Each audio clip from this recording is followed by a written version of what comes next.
रतन टाटा देश के सम्मानित व्यक्ति। रतन टाटा ने 50 वर्षों में टाटा ग्रुप को जबरदस्त तरीके से आगे बढ़ाने का काम किया है। जेआरडी टाटा को इस बात पर गर्व होगा कि उन्होंने रतन टाटा के हाथ में कंपनी की कमान सौंपी। आज हम न तो जेआरडी टाटा की बात करने वाले हैं और न ही रतन टाटा की। ये स्टोरी है रतन टाटा के पिता नवल टाटा पर केंद्रित है। आपको ये जानकर हैरानी होगी कि जन्म से नवल का टाटा ग्रुप के साथ कोई लिंक नहीं था। नवल काफी छोटे थे जब उनके पिता का निधन हो गया। गरीबी में गुजर बसर हो रहा था, मगर किस्मत को कुछ और ही मंजूर था। कुछ ऐसा घटा कि नवल के सरनेम में टाटा जुड़ गया और केवल उनकी ही नहीं, उनकी आने वाली पुश्तों के लिए भी भाग्य के दरवाजे खुल गए। दरअसल नवल का जन्म 30 अगस्त 1904 में बॉम्बे, जो कि अब महाराष्ट्र में मुंबई हो गया है, वहां हुआ था। नवल के पिताजी अहमदाबाद के एडवांस मिल्स में स्पिनिंग मास्टर के तौर पर काम करते थे। 1908 में उनका देहांत हो गया, मतलब उस समय नवल की उम्र केवल 4 वर्ष थी। इस घटना के बाद नवल और उनकी मां गुजरात के नवसारी में रहने लगे। उनकी मां के पास कपड़े की कढ़ाई का छोटा मोटा काम आता था,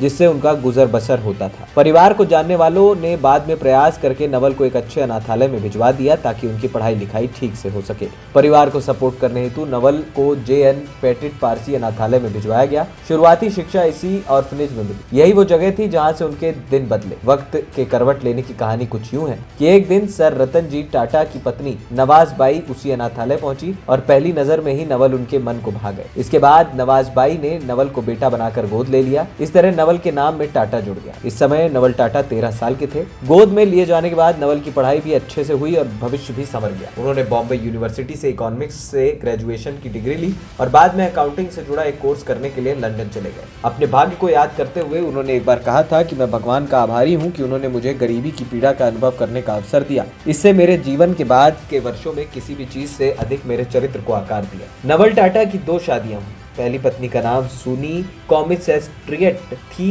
उससे 2 बच्चे हुए, जिनमें से एक का नाम रखा गया रतन टाटा और दूसरे का नाम जिमी टाटा। नवल और सुनी ने 1940 के कुछ साल बाद तलाक ले लिया। नवल हॉर्मूज टी टाटा पूरा नाम की दूसरी शादी सिमोन डुनोयर से हुई थी। सिमोन स्विट्जरलैंड की एक बिजनेस वुमेन थी जो भारत भ्रमण पर आई थी। बाद में भारत में ही उनका दिल रम गया और 1955 में नवल टाटा से शादी कर ली। नवल और सिमोन को भी एक पुत्र प्राप्त हुआ जिसका नाम मान नियोल टाटा है। 26 साल की आयु में नवल टाटा ने टाटा सन्स ग्रुप ज्वाइन किया। उनकी पहली जॉब क्लर्क कम असिस्टेंट सेक्रेटरी की थी। जल्द ही उन्हें टाटा सन्स में पूरी तरह असिस्टेंट सेक्रेटरी की जॉब सौंप दी।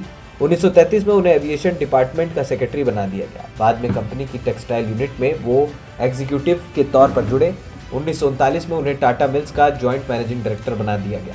टाटा.com पर उपलब्ध जानकारी की माने तो 1941 में नवल जी को टाटा सन्स में डायरेक्टर बना दिया गया। 20 साल बाद 1961 में वो टाटा इलेक्ट्रॉनिक कंपनीज का चेयरमैन नियुक्त किए गए। इस कंपनी को अब टाटा पावर के नाम से जाना जाता है। 1 साल बाद उन्हें मेन ग्रुप टाटा सन्स में डिप्टी चेयरमैन बना दिया गया। बिजनेस में तो नवल टाटा अपना पूरा योगदान दे ही रहे थे, साथ ही वो टाटा ग्रुप के चैरिटी कार्यों में भी अहम भूमिका निभा रहे थे। 1965 में उन्होंने सर रतन टाटा ट्रस्ट के चेयरमैन के तौर पर कार्यभार संभाला और अपनी आखिरी सांस तक वो इसके लिए काम करते रहे। यही नहीं, 1951 से लेकर 1989 तक Naval Tata Indian cancer society के चेयरमैन रहे।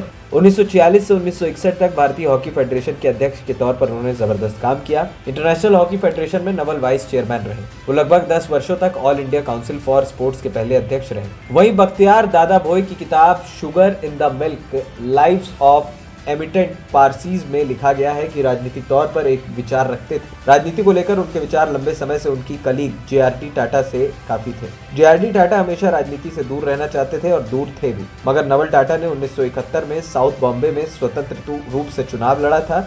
इस चुनाव में नवल टाटा जीत नहीं पाए थे। नवल टाटा को 1969 में पद्म भूषण सम्मान भी मिला। 5 मई 1989 को बॉम्बे में ही उन्होंने अंतिम श्वास ली। उनकी मृत्यु कैंसर से हुई। ANP टाइम्स की रिपोर्ट।